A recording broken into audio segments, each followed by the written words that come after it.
what is your number one growth tactic? What is, we all like shiny tactics as marketers. What is your number one growth tactic that if you could recommend to any business, if they did this one thing, it would truly help? What is that for you?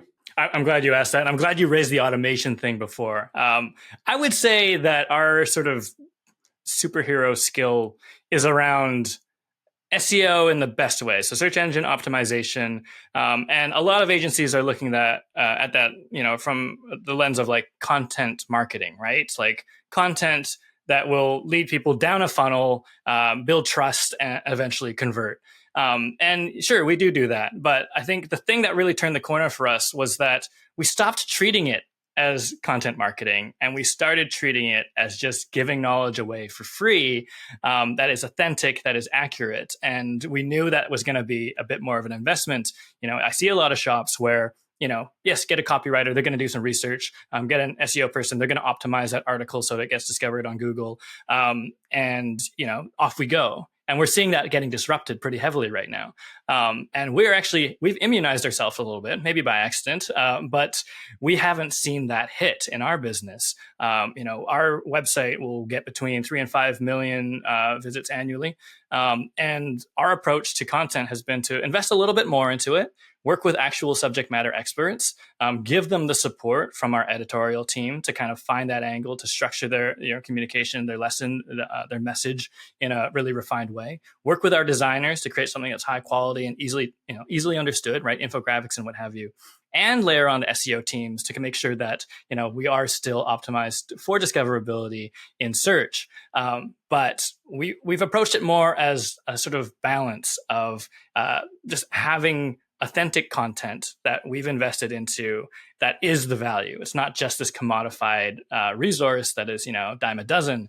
And that's actually what, is getting rewarded a little bit more, at least not punished by the algorithm right now, in terms of just having just like the same old repetitive, predictable structured content with generic information in it, hoping that someone's going to convert because they trusted that you had the right answer, but actually going a level deeper and investing in that so that it is authentic. It is, a real person's actual point of view, their actual knowledge, something that's not going to be found in any large language model or ChatGPT or anything like that. And that is sort of where we've hung our hat.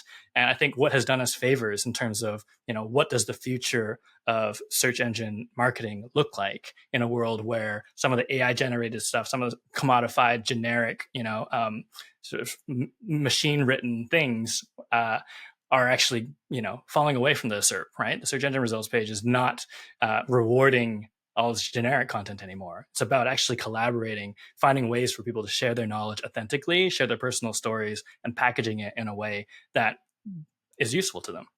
Yeah, it's going to be very, very interesting to see. We can have a whole other topic and a whole other show on this, but it's going to be very interesting to see how AI impacts SEO, impacts content, because the more that things move towards AI, the easier and faster people will just start using AI for research, right? They're just going to ask a question and get the answer, in which case now all of that organic traffic starts to die because people get the answer right then and there.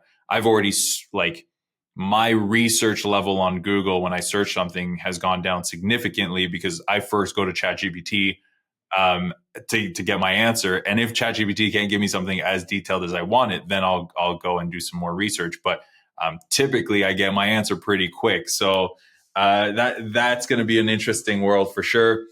We won't dive into that world today. We're going to wrap up today. Galen, thank you so much for sharing your tips on how both agency owners and project managers can level up.